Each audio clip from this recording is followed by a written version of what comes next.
Beritakanlah firman, siap sedialah baik atau tidak baik waktunya.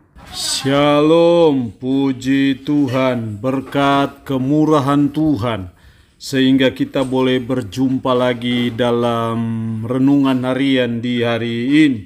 Merupakan suatu investasi waktu yang sangat berharga dalam hidup. Ketika kita boleh mendengar firman, membaca firman, belajar firman, karena firman itu merupakan makanan rohani bagi rohani kita. Nats firman Allah yang akan kita renungkan bersama di hari ini saya ambil dari Yesaya pasal 29 ayat 17 sampai dengan ayatnya yang ke-24. Secara khusus saya akan baca ayat 17 sampai 19, firman-Nya berkata demikian.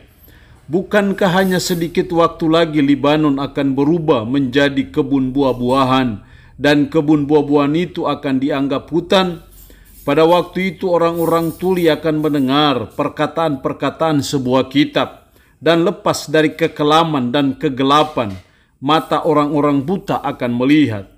Orang-orang yang sengsara akan tambah bersukaria di dalam Tuhan, dan orang-orang miskin di antara manusia akan bersorak-sorak di dalam Yang Maha Kudus Allah Israel.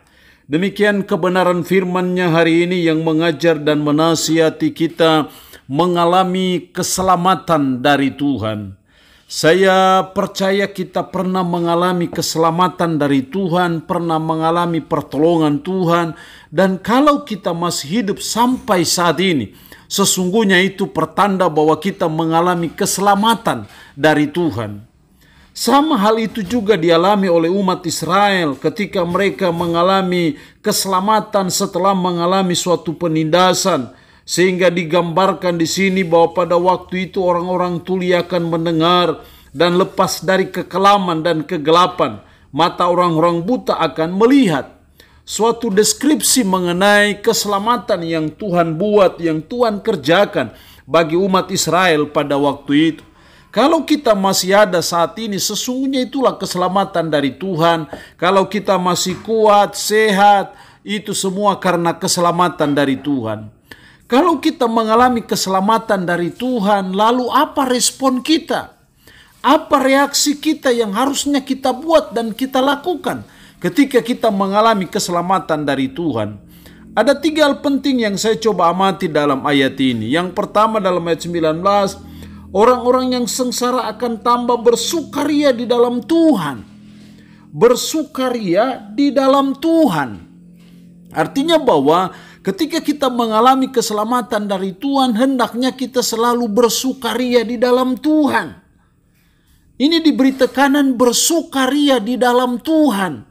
Bukan bersukaria di dalam kekayaan kita, kenikmatan kita, keberhasilan kita, tapi bersukaria di dalam Tuhan. Karena Tuhanlah yang membuat kita bisa mengalami keselamatan, mengalami pertolongan, mengalami berkat dan campur tangan Tuhan. Jadi kita harus bersukaria dalam Tuhan. Itu berarti bahwa apapun pergumulan hidup kita, persoalan hidup kita, kita harus selalu bersukaria di dalam Tuhan. Artinya kita ada sukacita karena kita ada di dalam Tuhan. Itu yang harusnya kita buat sebagai tanggapan kita, respon kita ketika kita mengalami keselamatan dari Tuhan. Yang kedua dalam ayatnya yang ke-23, sebab pada waktu mereka keturunan Yakub itu melihat apa yang dibuat tanganku di tengah-tengahnya, mereka akan menguduskan namaku.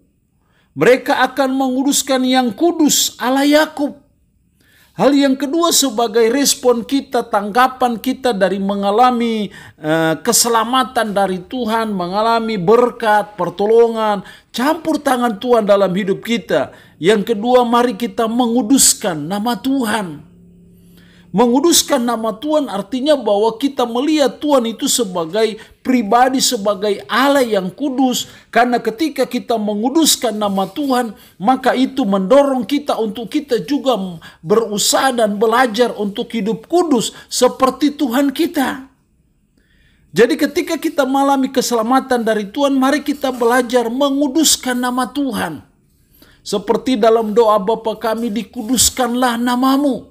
Artinya kita memandang Tuhan itu sebagai Allah yang kudus, sebagai Allah yang maha kudus. Maka karena kita memandang Tuhan itu sebagai Allah yang kudus, maka kita menguduskan nama Tuhan dengan cara kita meneladani, meniru Tuhan kita yang kudus, sehingga kita juga belajar dan berusaha untuk menjalani hidup yang kudus sesuai dengan sifat Tuhan kita yang kudus itu.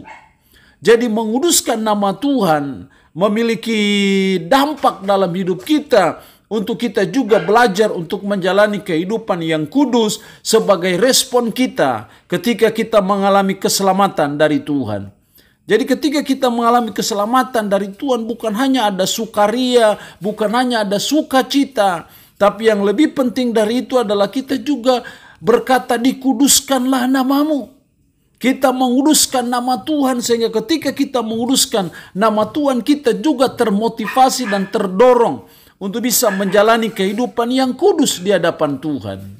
Yang ketiga, respon ketika kita mengalami keselamatan dari Tuhan, ayat 23 bagian terakhir, dan mereka akan gentar kepada Allah Israel.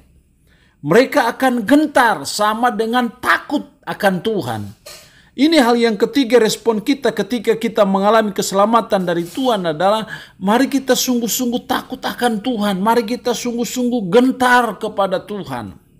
Takut akan Tuhan artinya ada rasa hormat kita, ada rasa segan kita kepada Tuhan, sehingga kita mau sungguh-sungguh tunduk kepada Dia, menyembah Dia, dan memuliakan Dia.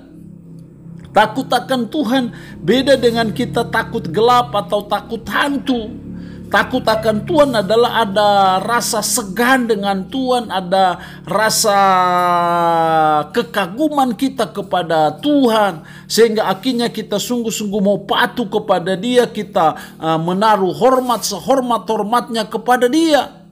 Ketika kita mengalami keselamatan dari Tuhan, mari kita terus belajar untuk kita terus berusaha, termasuk dalam bilangan golongan orang yang takut akan Tuhan, karena keselamatan dari Tuhan yang sungguh nyata, sungguh luar biasa, yang Tuhan kerjakan dalam hidup kita, terus mendorong dan memotivasi kita untuk terus sungguh-sungguh takut akan Tuhan. Allah yang punya firman ini memberkati kita dengan firman-Nya di hari ini. Amin. Mari kita berdoa. Kami bersyukur untuk kebenaran firman-Mu di hari ini, yang boleh mengajar dan menasihati kami mengalami keselamatan dari Tuhan. Banyak kali, acap kali kami mengalami keselamatan dari Tuhan. Karena itu ajarlah dan tolonglah kami untuk kami senantiasa bersukaria di dalam Tuhan, menguduskan nama Tuhan, dan takut akan Tuhan. Roh-Mu yang kudus tanamkan dan meteraikan firman dalam hati dan pikiran kami, dan sanggupkan kami untuk kami bisa memberlakukan firman ini dalam kehidupan kami sehari-hari. Hamba mohon berkat bagi umat-Mu yang mendengarkan renungan harian di hari ini. Yang sakit, dalam nama Yesus Tuhan lawat, Tuhan jamah, Tuhan sembuhkan dari sakit penyakit yang diderita. Terpuji-pujilah nama-Mu Tuhan. Dalam nama Tuhan Yesus Kristus kami berdoa. Amin. Shalom. Tuhan Yesus memberkati kita dengan firman-Nya di hari ini.